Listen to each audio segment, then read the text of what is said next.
Shalom, shalom, que le Seigneur nous bénisse, que la grâce de Dieu soit avec chacun d'entre nous. Bienvenue à notre programme de prière. Que la grâce de Dieu soit avec chacun d'entre nous. Nous partageons, nous invitons. Ce soir, nous allons prier. Est-ce que tu peux inviter quelqu'un?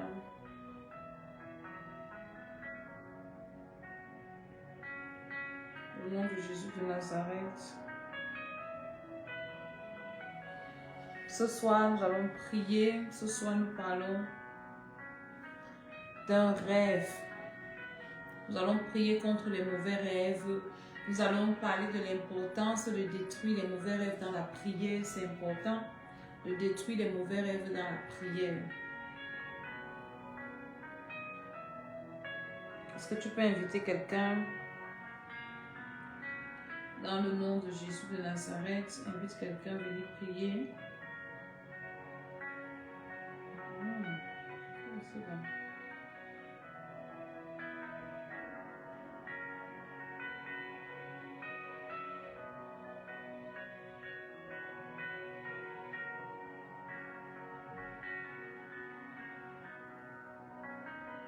Est-ce que tu peux inviter quelqu'un pour venir prier ce soir? Dans le nom de Jésus de Nazareth, par la puissance de Dieu. Nous partageons, nous invitons.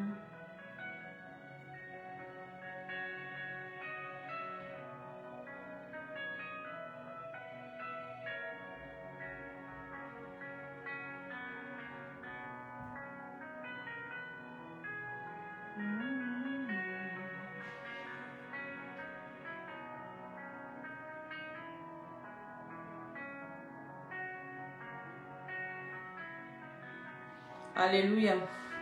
Pendant que tu partages, le Seigneur te bénit. Pendant que tu partages, la grâce de Dieu est sur toi. Pendant que tu partages, le Seigneur te fait du bien. Au nom de Jésus-Christ de Nazareth.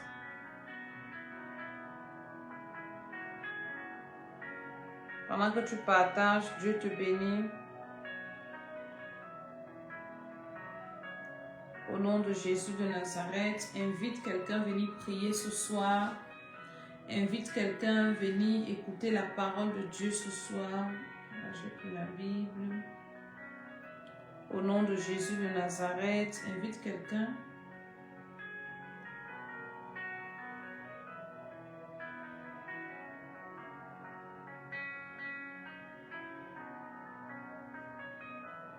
Au nom de Jésus de Nazareth. Je suis la pauvre maman Dédé et je prie pour toi qui es connecté. Je déclare que la grâce de Dieu te touche, que la puissance de Dieu te touche là où tu es, que l'onction de Dieu te visite au nom de Jésus. Et je prie que le Seigneur ce soir parle à quelqu'un, parle à un homme, parle à une femme au nom de Jésus de Nazareth et que les prières que nous allons faire ce soir montent jusqu'au trône de la grâce. Au nom de Jésus, je dis Amen, Amen, Amen. Que le Seigneur nous bénisse pendant que nous sommes en train de partager encore. Dans le nom de Jésus, nous sommes à la deuxième moitié déjà du 6e mois. Et vraiment, nous disons au Seigneur merci. Merci pour sa grâce. Merci pour sa miséricorde. Merci parce qu'il nous a permis de vivre jusqu'à présent. Dieu nous a permis d'être debout, d'être en vie. Dieu nous a permis d'être là dans sa présence. Dieu nous a permis de continuer à avancer dans ses voies. Parce qu'il y a beaucoup de personnes qui rencontrent Jésus et les problèmes, les difficultés, la résistance qu'elles rencontrent en chemin les fait rentrer en arrière.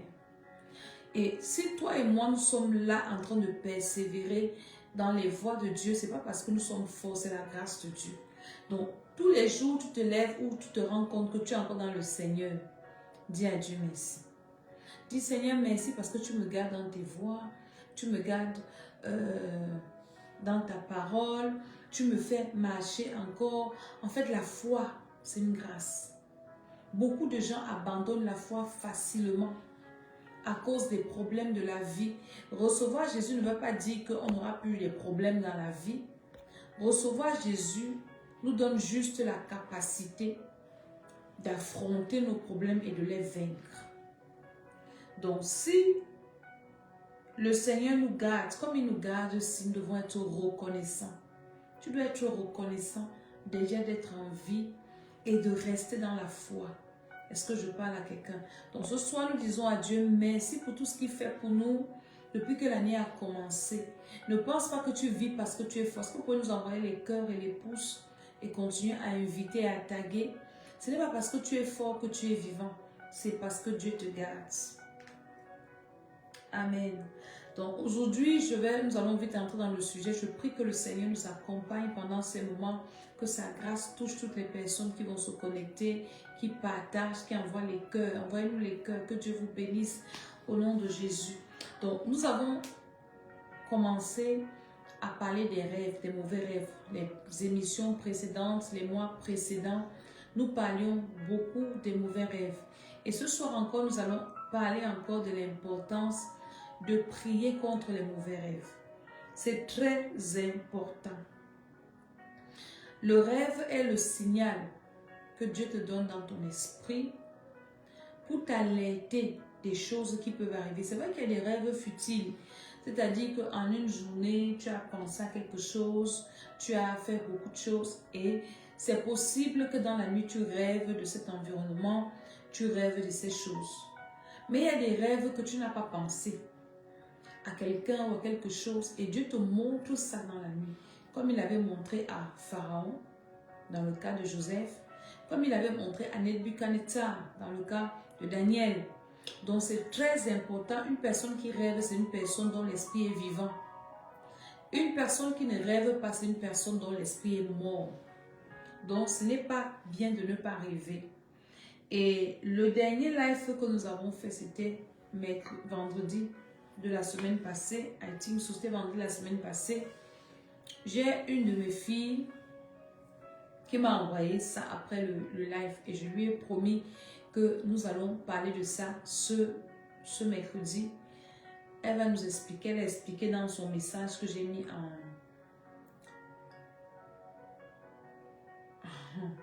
j'ai mis dans le post avant le live aussi. Alléluia.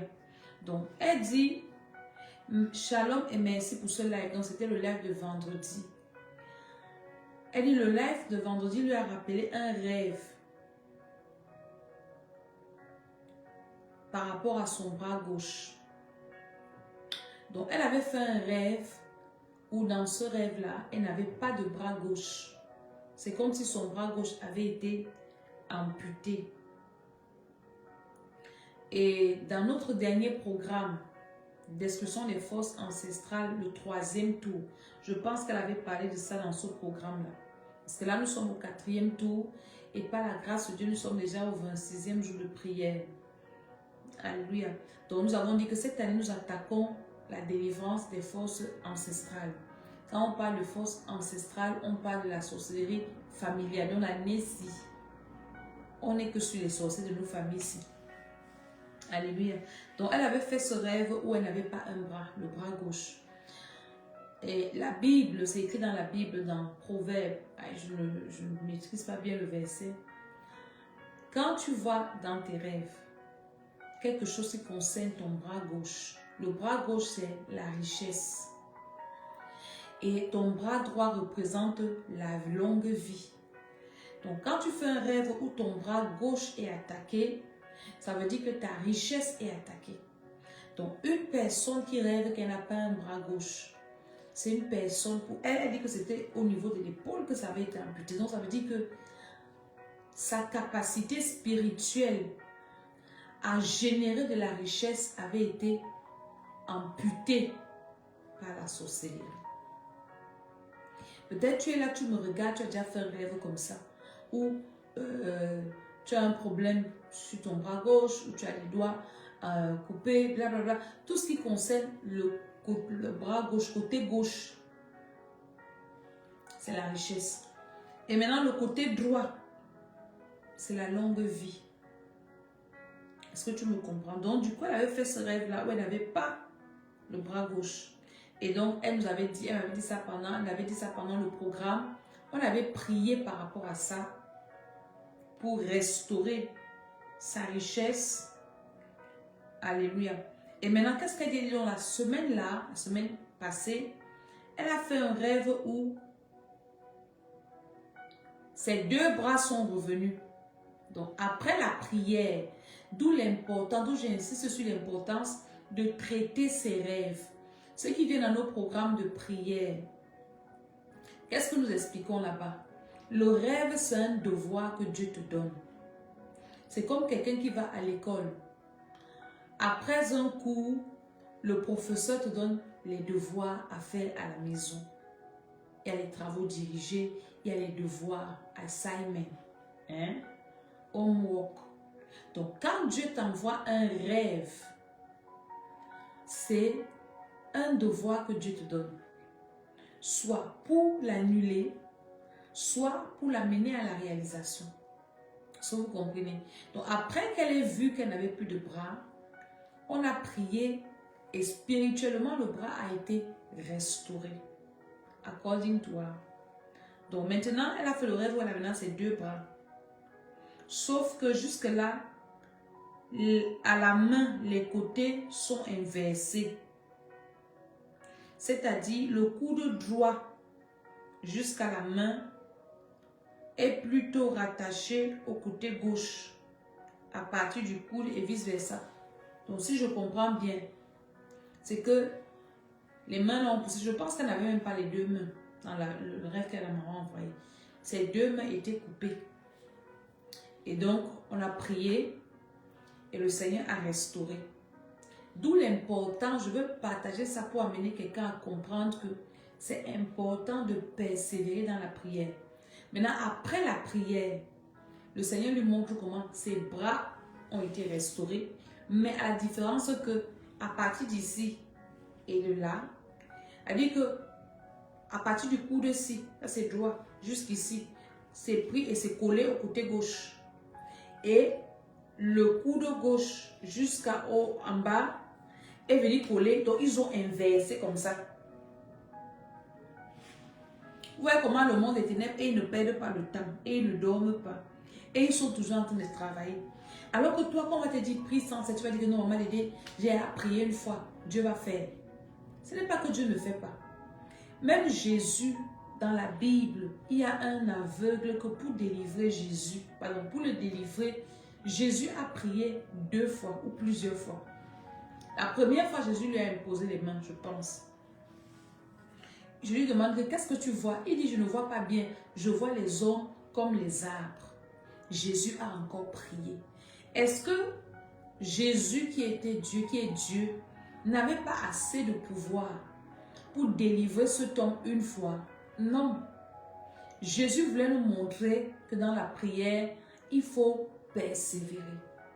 Tu peux prier une fois.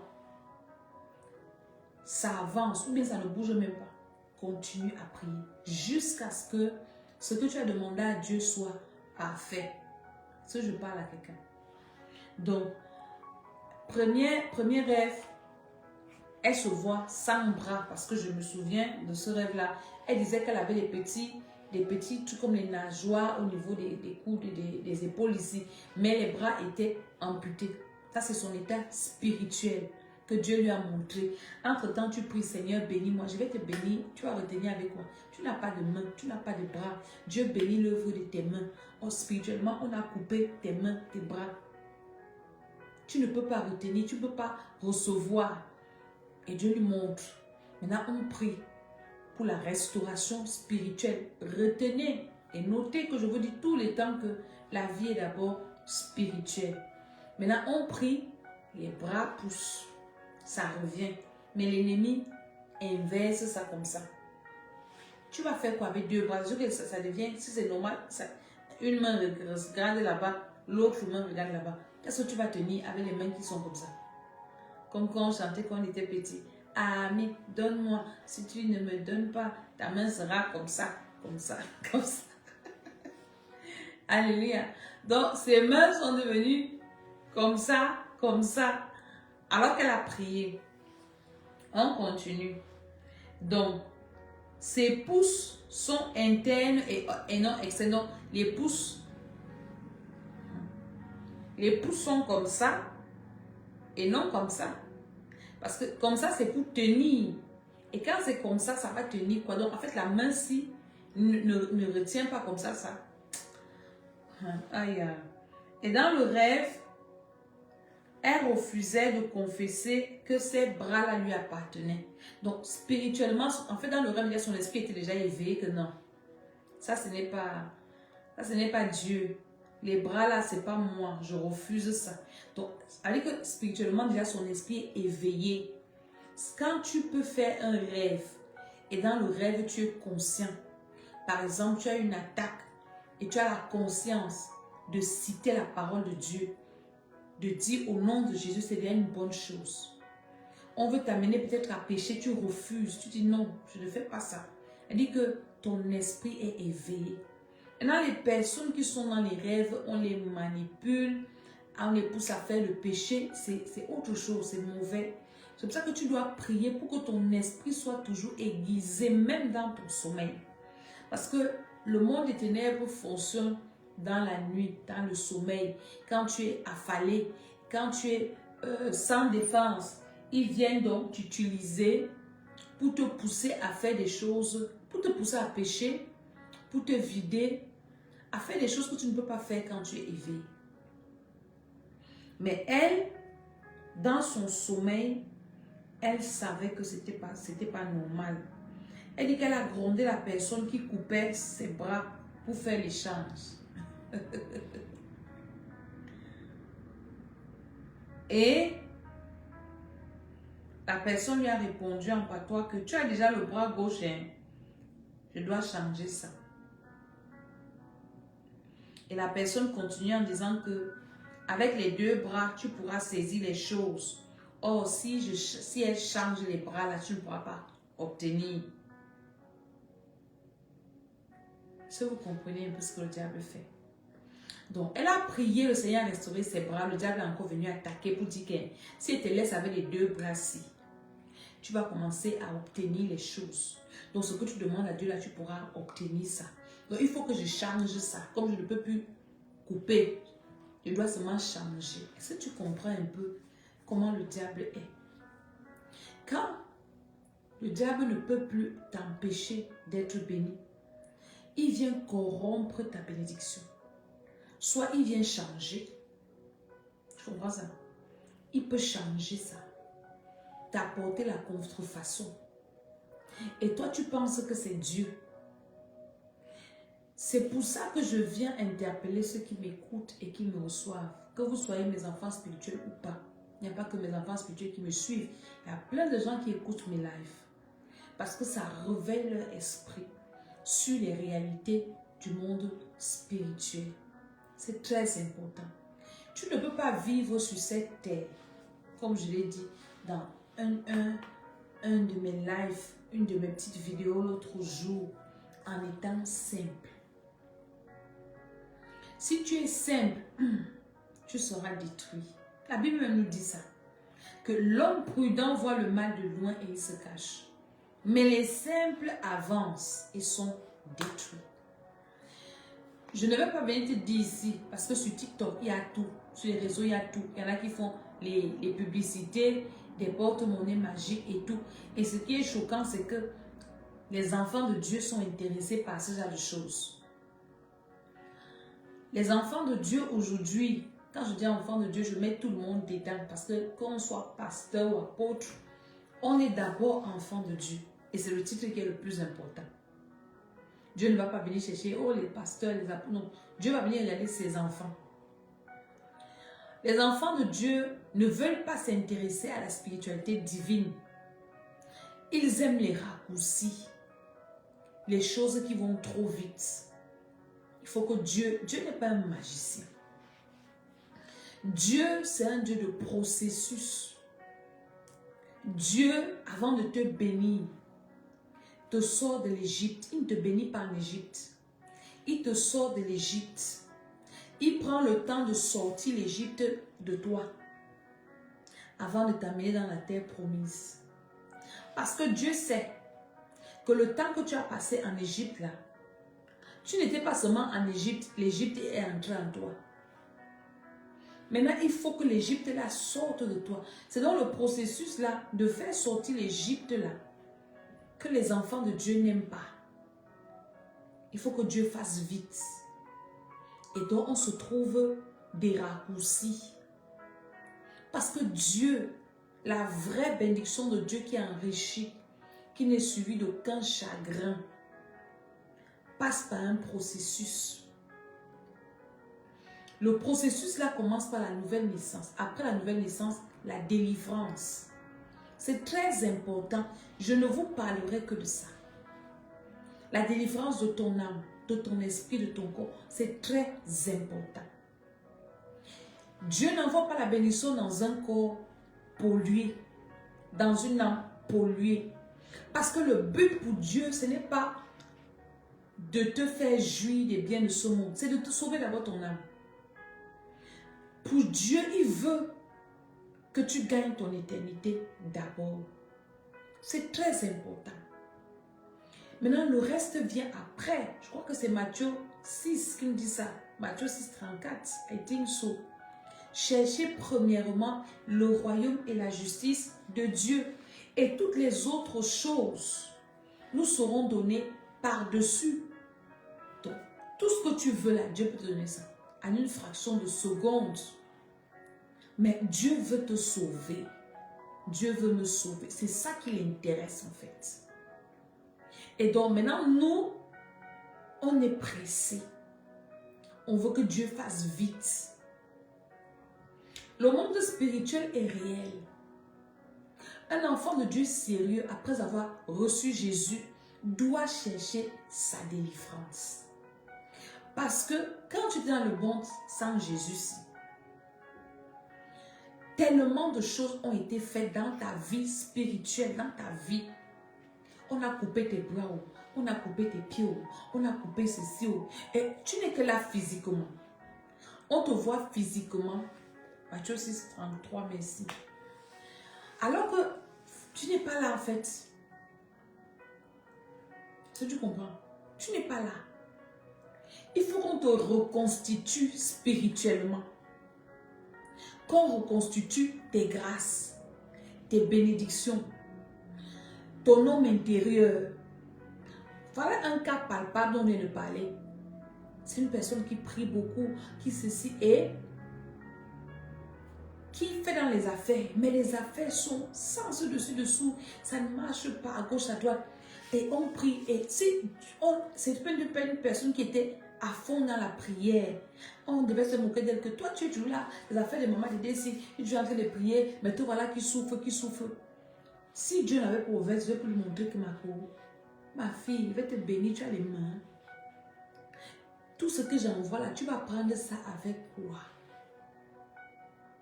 Il faut que Dieu ouvre tes yeux pour te montrer ton état spirituel. Je t'ai toujours dit ça, que ton état spirituel, tu dois prier que Dieu ouvre mes yeux, que je vois mon identité, révèle-moi mon identité spirituelle. Est-ce que je suis en train de parler à quelqu'un ce soir? Seigneur, révèle-moi mon état spirituel, mon identité spirituelle. Est-ce que je parle à quelqu'un? Peut-être dans le spirituel, tu peux être menotté. On a mis les menottes sur tes mains comme ça. Une personne qui est menottée peut faire quoi? Peut-être tu es enchaîné. Tu as besoin de la délivrance. Tu as besoin d'aller dans une église où on fait la délivrance. Maintenant, si tu aimes trop ton église, on ne t'a pas dit de quitter ça. Si tu ne diras pas que Dieu t'a envoyé, il va rester là-bas. Mais il y a des programmes de délivrance que nous faisons.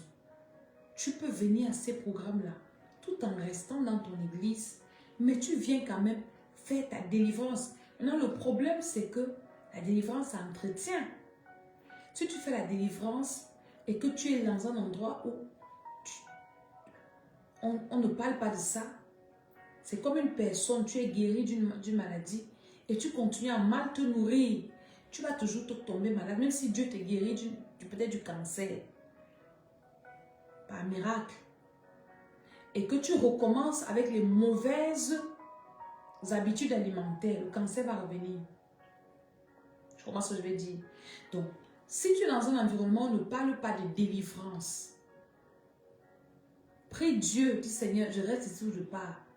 Parce que c'est en fait ça. Il y a un dimanche, il y a une dame qui est venue dans notre église, à l'ECC par ici.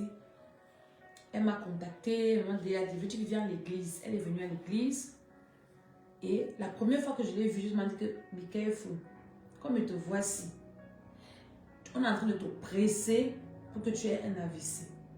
Elle était choquée, elle m'a dit, si tu sais que j'ai mis un mal à un côté, blablabla. Je dis que fais attention. Tu es venu en retard, je n'ai pas le temps de prier pour toi. Viens dimanche prochain. Seulement le fait que j'ai parlé à cette dame, je n'ai pas prié pour elle. Elle a assisté au culte. Quand elle est venue dimanche la semaine prochaine, je ne l'ai pas reconnue. Son aspect a totalement changé pour de bien.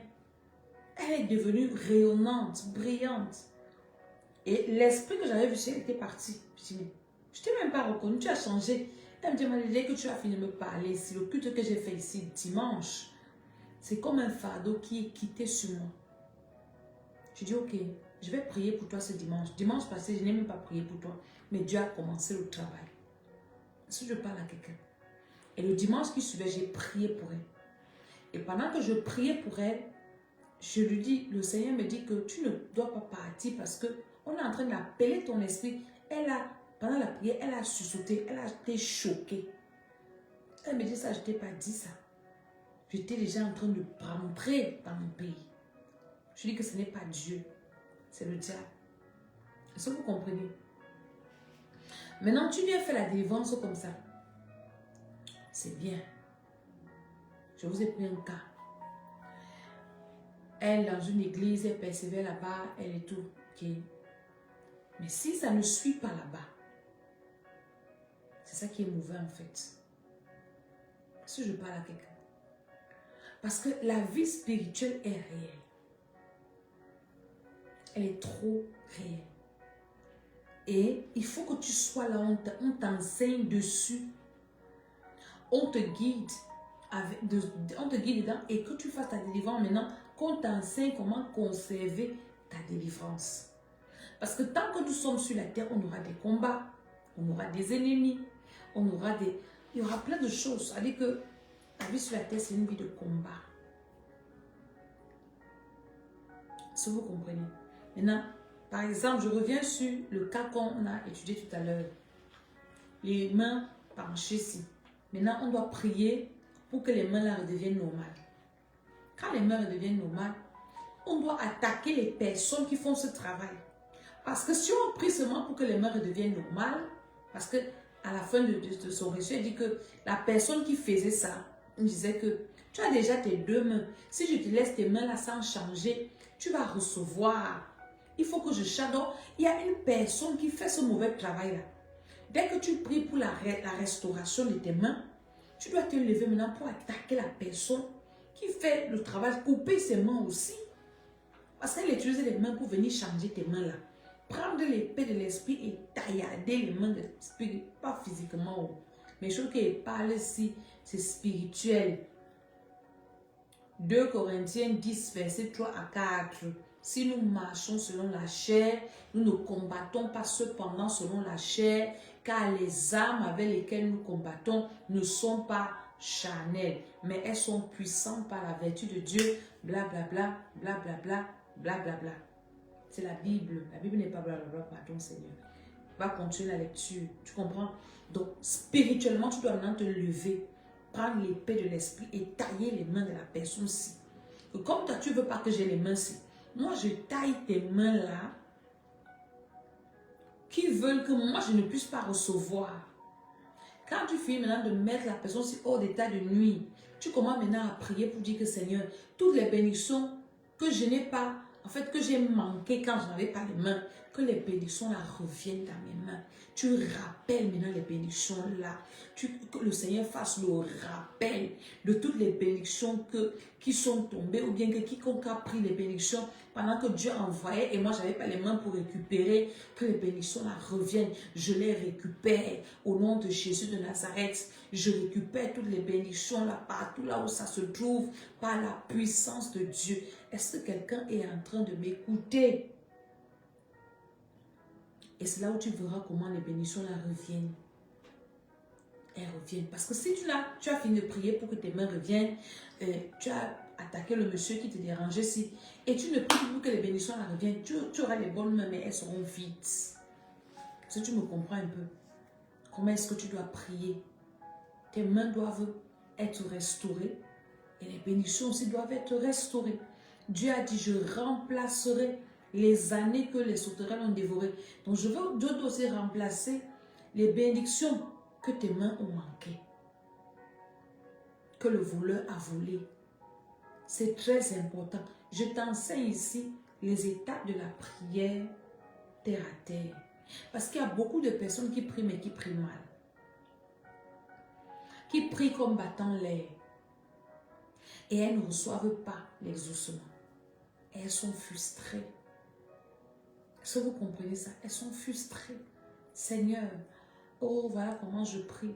Et ça ne donne pas. Et ainsi de suite, ainsi de suite. Donc il ne faut pas prier comme battant l'air. On prie avec la sagesse. On prie avec la révélation. Et c'est donc la différence entre les personnes qui prient. Elle va te dire que moi je prie depuis, Dieu ne m'exauce pas. Et une autre personne va te dire que moi je prie et Dieu m'exauce du tic au tac. Tu pries comment? Moi, dis-moi, je prie beaucoup. Hein.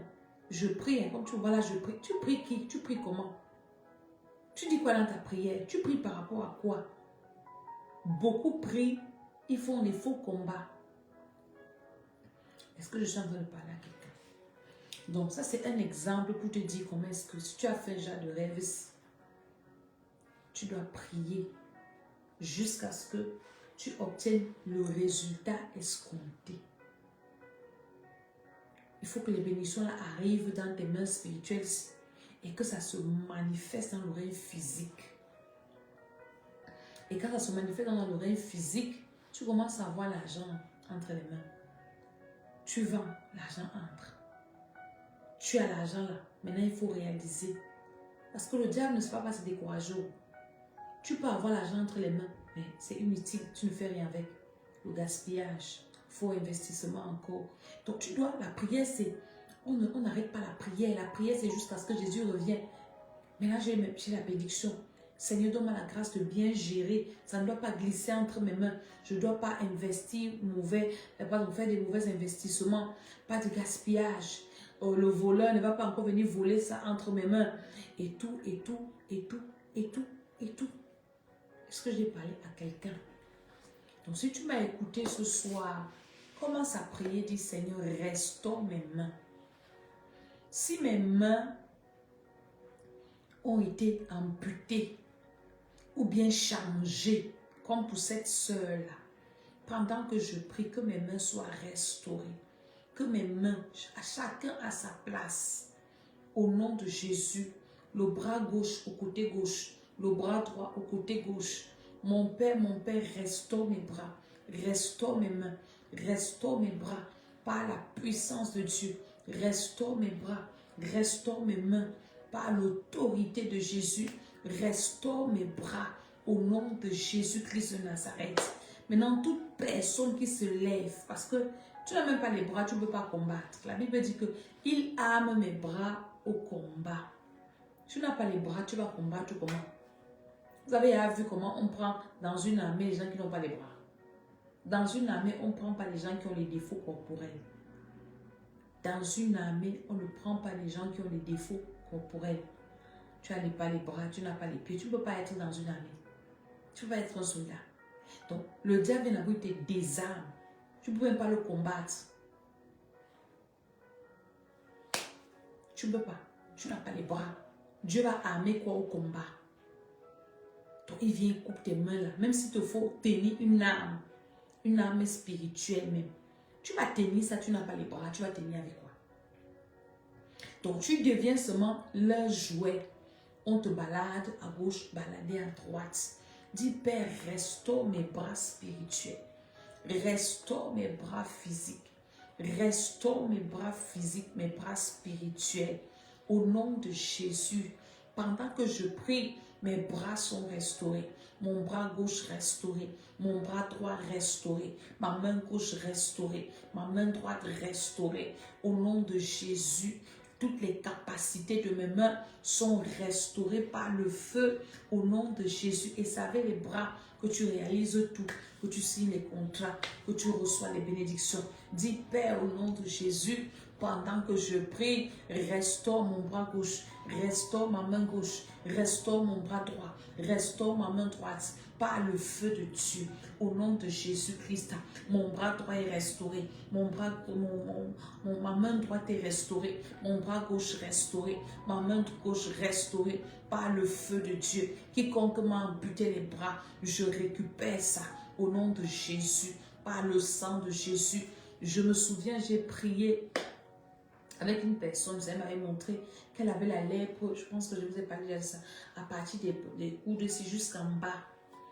Tu restaures toute lèpre, toute infirmité au niveau de mes bras est renversée au nom de Jésus par la puissance de Dieu. Mon bras gauche restauré, ma main gauche restaurée, mon bras droit restauré, ma main droite restaurée par la puissance de Dieu, par l'autorité de Jésus. Toutes les capacités de mes bras sont restaurées. J'ai la capacité de saisir mes bénédictions, de travailler au nom de Jésus, de produire, d'investir, de combattre. Que cette capacité-là descende sur mes bras par le feu de Dieu. Mes bras sont restaurés, mes mains sont restaurées. Toute limite assignée à mes mains, les limites là sont brisées. Toutes limites assignées à mes mains sont brisées par le feu de Dieu. Au nom de Jésus, au nom de Jésus, mes mains sont restaurées, mes bras restaurés, ma force des bras restaurée, l'œuvre de mes mains bénie au nom de Jésus. Par la puissance de Dieu, à partir de maintenant, je tiens mes bénédictions avec mes mains et je dis ça me profite, ça ne va pas glisser, aucun voleur ne va voler mes bénédictions. Par la puissance de Dieu, pas d'esprit de gaspillage, pas de sécheresse sur mes mains sont restaurées par le feu de Dieu, par le sang de Jésus. Est-ce que tu écoutes comment tu dois prier? Si tu as l'huile d'onction, sanctifié, tu oins tes bras à partir d'ici, tu oins ça, même pendant une semaine, même pendant un mois, et tu parles sur tes mains. Mes mains sont restaurées, mes bras restaurés au nom de Jésus. Personne ne va échanger mes mains comme dans le cas de cette soeur. Mes mains ne seront pas échangées, mes bénédictions ne seront pas échangées. Personne ne va utiliser mes mains dans le monde des ténèbres au nom de Jésus. Est-ce que tu sais, quand on vient couper tes mains comme ça, et ils vont utiliser avec toutes les bénédictions qui doivent venir entre tes mains et ils récupèrent. Toi, tu n'as pas, on utilise ça là-bas. Ce sont des choses qui sont réelles, qui existent. Tu vois ça? C'est réel, ça existe. Ce sont des choses, le monde spirituel est réel. Ça existe. Au nom de Jésus de Nazareth. Maintenant, tu vas te lever contre toute personne, tout démon, tout sorcier qui a cette mission de venir couper mes mains. Je saisis l'épée, je taille tes mains toi aussi. Toi qui es venu là, toutes tes mains sont restaurées là. Tu prends l'épée, je prends l'épée, je taille toutes les mains noires, toutes les mains des sorciers, toutes les mains sataniques qui se sont levées pour briser les mains des ténèbres, pour qu'ils combattent mes mains, qu'ils combattent mes bénédictions. Je taille les mains là en pièces. Je brise les mains là par la puissance de Dieu, par l'autorité de Jésus, par le pouvoir du Saint-Esprit. Les mains là sont taillées en pièces. Elles sont brisées, elles sont rompues. Je taille les mains noires. Toute main noire qui combat ma vie, je te taille en pièces. Je vous taille en pièces Au nom de Jésus de Nazareth. Au nom de Jésus. Maintenant, tu pries, mon Père, toutes les bénédictions qui ont glissé entre mes mains, qui sont passées entre mes mains, alors que je n'avais pas de main, alors que mes mains étaient amputées, je les ramène à moi. Que les bénédictions là reviennent à moi par le sang de Jésus. Et elles se manifestent par la puissance de Dieu. Elles se manifestent dans ma vie, dans tous les domaines de ma vie. Au nom de Jésus, je dis Amen. Est-ce que tu as compris comment je devais prier? Est-ce que tu as été béni? Si tu as été béni, envoie-nous encore les cœurs. Alléluia, c'est très important. J'insiste sur le fait que ta vie spirituelle, don't joke with it. Ne joue pas avec ta vie spirituelle. Quel que soit ton degré d'occupation. Et c'est ça le but de l'ennemi. Surtout dans nos pays occidentaux aussi. Tellement chargé. Que la place de Dieu, Dieu négocie sa place. On relègue Dieu à une place qui n'est pas la sienne. Et le diable sait que si tu négliges la spiritualité, même l'argent que tu cherches là, tu ne vas rien faire avec. Peut-être même tu auras ça, tu vas finir à l'hôpital. Dieu d'abord. Nous ne devons pas jouer avec Dieu. Et pour entretenir ta vie spirituelle, tu dois appartenir à une assemblée, à une famille spirituelle. Je viens insister là-dessus. Tu dois appartenir à une famille spirituelle. Tu dois avoir une église où tu persévères, où tu sers. Mais ma prière pour toi, c'est que tu sois dans une église où on fait la délivrance. Parce que si tu es dans une église où on ne fait pas la délivrance, ta vie sera sur place. Tu vas servir Dieu étant frustré. Tu comprends ça? Et tu es dans cette famille spirituelle-là. Tu avances. Parce que c'est la famille-là qui maintient le feu spirituel dans ta vie. Parce que tout est fait avec le monde actuel pour éteindre le feu du Saint-Esprit en nous. Les soucis, les factures, le stress. Ajoute, la liste est non exhaustive. La liste est... Ajoute ça. Donc, quand tu as cette famille spirituelle, quand le feu baisse et que tu arrives à l'église comme nous, qu'on arrive à l'église dimanche, on va danser, danser, danser. Nous ne pas plus dans les bois de nuit. C'est dans la présence de Dieu que nous danse. On va danser, la joie, on adore Dieu. Ça nous recharge. Ça nous donne la force d'affronter la semaine. Et on continue, on revient, on se recharge, Mais si toi, tu n'as pas cette communion-là, le feu là va s'éteindre. Et dès que c'est éteint, ta condition sera pire que la première. Tu as besoin d'une autorité spirituelle sur ta vie qui parle sur ta vie, qui prie pour toi, qui te bénit. Est-ce que tu comprends ça? Qui est ton backup? Si toi tu es comme ça, tu ne vas pas arriver. Est-ce que tu commences, je te dis? Donc c'est très important. Quelles que soient tes occupations, quelles que soient, ne néglige pas la place de Dieu dans ta vie. Ne néglige pas. Donc que le Seigneur te bénisse. Demain nous avons notre culte en ligne et mercredi nous revenons encore. Si tu as fait un rêve bizarre que tu n'as pas compris, écris-moi une box ou bien mets ça en commentaire pour que je vienne aussi encore expliquer comme ça et que tu saches comment prier.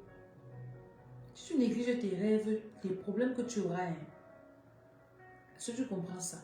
Il ne faut pas négliger tes rêves. Il y a des rêves que les gens ne comprennent pas. Imaginez-vous que Pharaon n'avait pas compris le rêve que Joseph lui avait expliqué là. Les gens allaient mourir de famine. Alors que Dieu avait parlé. Heureusement qu'il y avait Joseph pour lui expliquer. Et non, peut-être Joseph a prié. Mais ils ont pris les dispositions pour que ce que Dieu avait montré, qui t'est déjà arrivé dans le règne de l'esprit ne se produisent pas, que ça n'arrive pas. Ils n'ont pas entendu nul les sans effet, nul les sans effet. Ils ont pris les dispositions. Donc les rêves, c'est que tu annules dans le spirituel et dans le physique, tu prends des dispositions. Par exemple, je te montre que tu vas aller à la fête si on va t'empoisonner. Tu vas aller encore là-bas. Tu prends les dispositions, tu pries et tu prends tes dispositions. Donc c'est pour ça que Dieu nous avait dit que nous ne soyons pas les victimes de nos ennemis. Alléluia. Donc si tu as fait un rêve, ne néglige pas tes rêves que tu n'as pas compris. Écris-nous ça. Je pourrais venir faire encore notre live pour t'expliquer ça et ça va te faire du bien. Et ça t'a fait du bien, reviens quand même, dis merci. Alléluia. Donc, ECCR Paris, nous commençons les cultes à 11h30 déjà. C'est important. Donc, dimanche aussi, commence à te préparer là où tu es pour venir au culte. À Yaoundé, Ciel-et-Vie, il y a l'adresse là, Vente Tropicale, derrière la station de Bocon. C'est très important. Ne néglige pas ta vie spirituelle. Et donc, le Seigneur va te bénir. Et Dieu ne fait rien si tu ne le cherches pas. Je suis l'apôtre Maman Dédé. Le mois, si c'est mon anniversaire, je vais voir mes vrais enfants de Dieu le mois. Donc, que le Seigneur vous bénisse, qu'il vous accorde sa grâce. On se dit demain à notre culte sur Google Meet. Shalom, shalom, shalom.